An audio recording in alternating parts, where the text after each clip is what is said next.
Times change, fashions change, the faces change. But many of society's biggest challenges remain constant from one generation to the next. Boys still lose their way, and the need to set them on a better course is as strong today as it was in 1949, the year the Hanna Boys Center first opened. We are here today to witness and to broadcast a very special ceremony. It's the groundbreaking for the Archbishop Hanna Center for Boys. The original campus was quite a feat. 10,000 people attended the groundbreaking alone, the culmination of a 3-year campaign that raised nearly $1 million coming out of World War II. That's about $12 million in today's dollars. But the clock moves relentlessly forward, slowly revealing needs to better serve a new generation of young men. What we achieve tomorrow, we build upon the foundation laid by the visionaries of yesterday. The bricks and mortar of progress are born of compassion, nurtured by inspired leadership, mentored by experience, and all made possible by generosity. What I want you to know about this place is that dreams could come true. Someone believed in me and gave me a second chance. We all are really lucky to be here. Hanna turned my life entirely around. I've seen a miracle, and I'm so grateful for that. Hanna Boys Center continues to answer the call, making the world a better place, one boy at a time. And it does so by staying rooted in the core values established by Father Bill O'Connor, while changing to meet the demands of modern times. Even the architecture of Hanna Boys Center reflects this approach. A man named Mario Chiampi laid out the campus in the late 40s.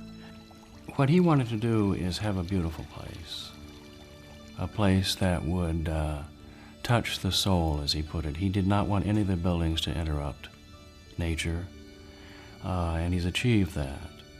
He also wanted to reflect the values of the founders.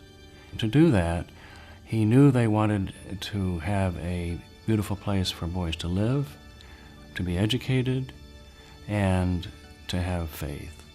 So Mario put the chapel squarely in the middle and revolved everything around it.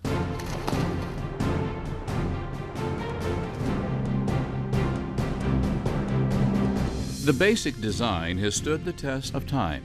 Some new cottages have been built, and the last 60 years have also seen the addition of group homes that prepare older boys to live independently after they leave Hanna. But again, times have changed. Chiampi was given the task of designing a campus with elementary and middle school students in mind, primarily. We've evolved into a full high school. 7 times the sum, what do I have to put? Parentheses, good, Jordan. 9th and 12th graders are a whole lot bigger than the 4th and 5th graders that we used to have. Hanna's at a point where the facilities are too small for the large boys or young men that are now here. Our ball fields are too small, the classrooms are too small. Archbishop Hanna High School now competes athletically with other high schools in the Sonoma Valley and Bay Area. But Hanna plays no home games because the baseball and soccer fields, for example, were built with smaller dimensions for younger children. Upgrading athletic fields to high school regulation size would be a major boost to school spirit and self-esteem, fostering in the boys a more normalized view of themselves. Physical size is one thing. Function and mission are another. One of the campaign's top priorities is to build an admissions and alumni center. It's very important to us that when the boys come to see the campus for the first time, that they have a place where they can gather.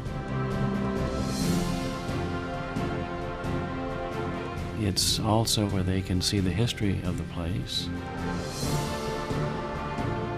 Also a place where they are challenged to sign their papers.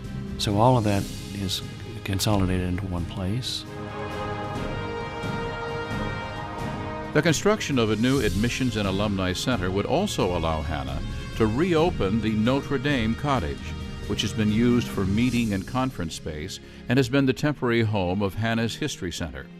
Returning the cottage to residential use would allow 12 more boys to attend Hanna, while relocating all of Hanna's history pieces into part of the Admissions and Alumni Center.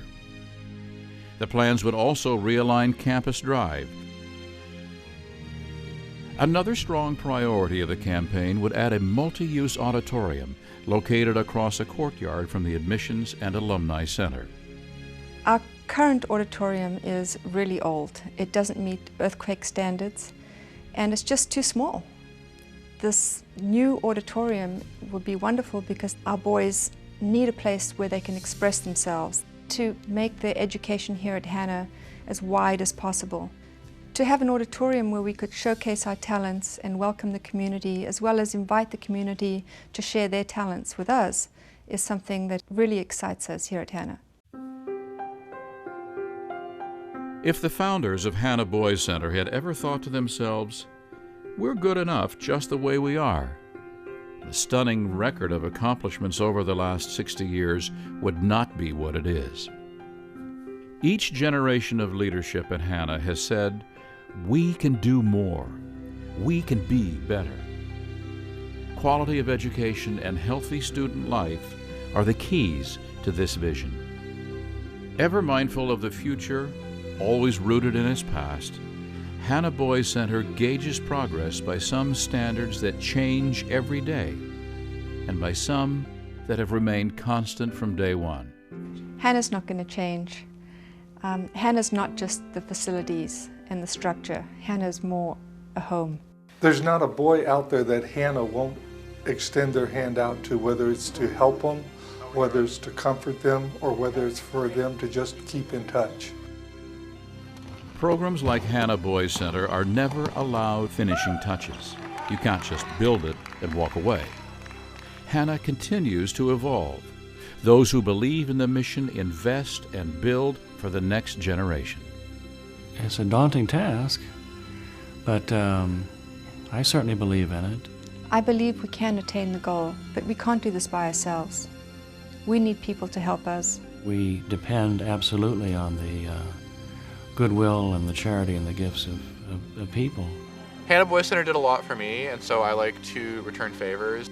I feel privileged to be a representative at Hanna Center. I think they've done great for the kids. Hanna changed my life, and any chance that it could change someone who was like me, then I'd definitely be willing to contribute to that, because even if it's only $1 that you're giving, that's still helping a kid. I would ask them if they could think of any better way to spend their money than on giving a young boy an opportunity to change their lives, to become productive members of society. Hanna has changed my life in more ways than I can count.